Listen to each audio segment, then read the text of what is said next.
Your appointment to FEMA should be finalized within the week. I've already discussed the matter with the senator. I take it he was agreeable? He didn't really have a choice. Has he been infected? Oh yes, most certainly. This plague, the rioting is intensifying to the point where we may not be able to contain it. Why contain it? Let the bodies pile up in the streets. In the end, they'll beg us to save them. I've received reports of armed attacks on shipments. There's not enough vaccine to go around, and the underclasses are starting to get desperate. Of course they're desperate. They can smell their death, and the sound they'll make rattling their cage will serve as a warning to the rest. I hope you're not underestimating the problem. The others may not go as quietly as you think. Some say it began in the spring of 1918, when soldiers at Fort Riley, Kansas burned tons of manure. A gale kicked up. A choking dust storm swept out over the land. A stinging, stinking yellow haze. The sun went dead black in Kansas. 2 days later, on March 11th, 1918, an Army private reported to the camp hospital before breakfast. He had a fever, sore throat, headache, nothing serious. 1 minute later, another soldier showed up. By noon, the hospital had over 100 cases. In a week, 500. That spring, 48 soldiers, all in the prime of life, died at Fort Riley. The cause of death was listed as pneumonia. The sickness then seemed to disappear, leaving as quickly as it had come. 1952 marks the end of the transition from John D. Rockefeller Jr. to his sons. It's from that point on that the brothers generation begins to have the recognition, visibility, and effective control over things that allows them to do the kinds of things they want. The brothers were anxious to have the money, unlike their father, for whom the money had been associated with such evil, fraught with such peril. There was a kind of a sense that this money could be used for personal ends now to pursue their professional and social objectives.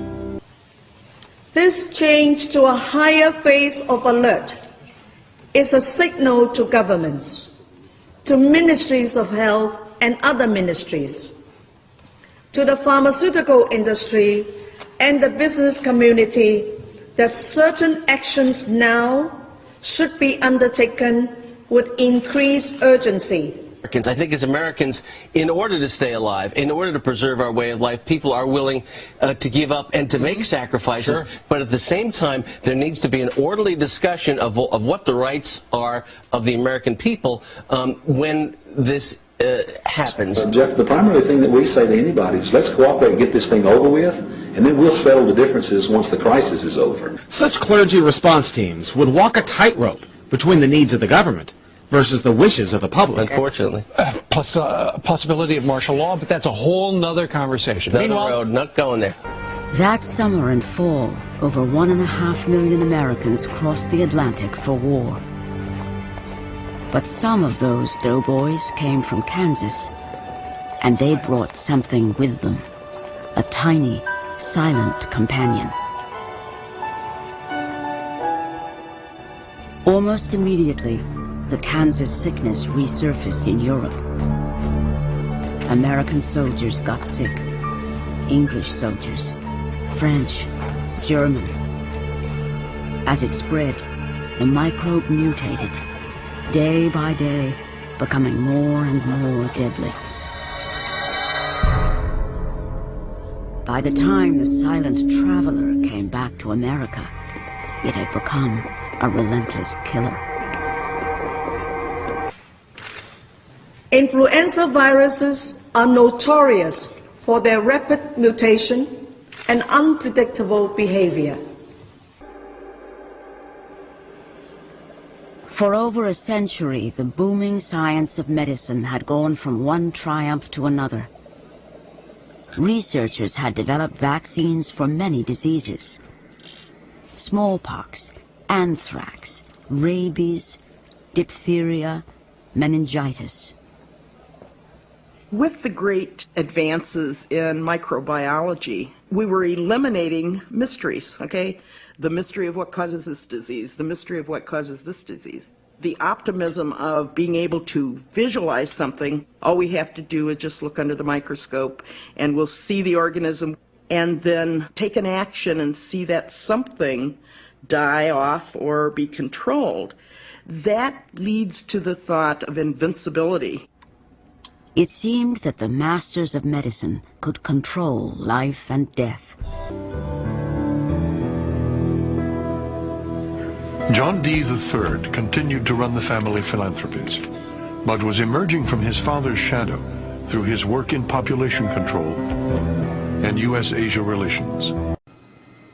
An investigative journalist from Washington, Wayne Madsen, says the outbreak of the virus is raising suspicion. I spoke to two journalists, one from Mexico City and the other one from Jakarta, Indonesia. And of course, Indonesia had a problem not long ago with bird flu.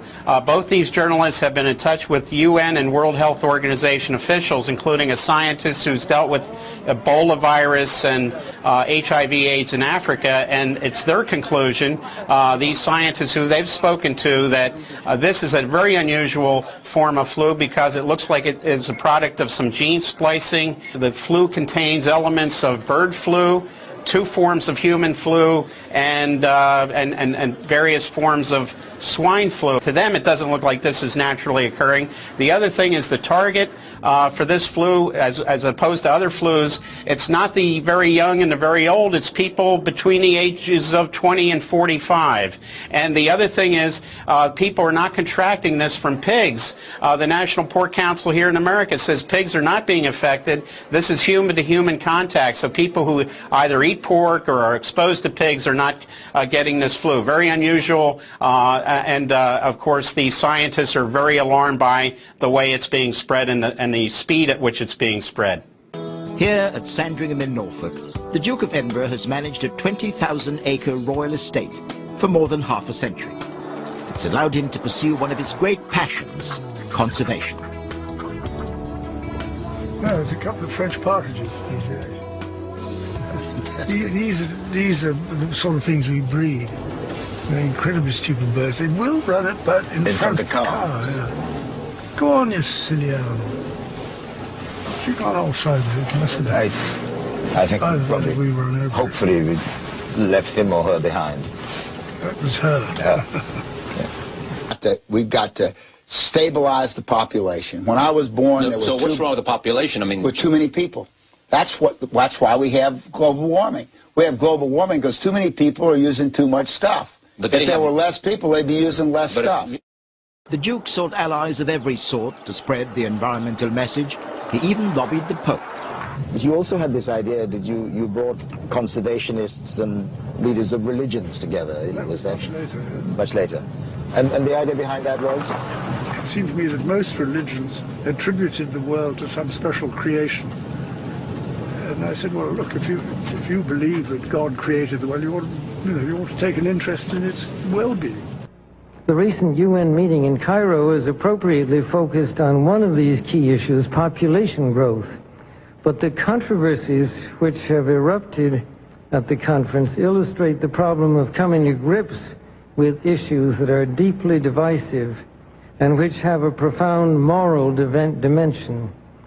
The United Nations can and should play an essential role in helping the world find a satisfactory way of stabilizing world population and stimulating economic development in a manner that is sensitive to religious and moral considerations. I was interested in reading that because at some points some religious teaching would sort of conflict with what some of the needs of conservation are. I'm thinking about, the arguments which lead to population explosion and all that.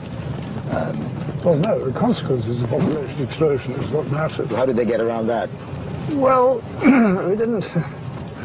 I I just want to say that the only thing less popular than putting money into banks is putting money into the auto industry. So 18% are in favor, 76% against. It's not a high number. You're sitting here and you are laughing about some of these problems. Are people going to look at this and say, I mean, he's sitting there just making jokes about money?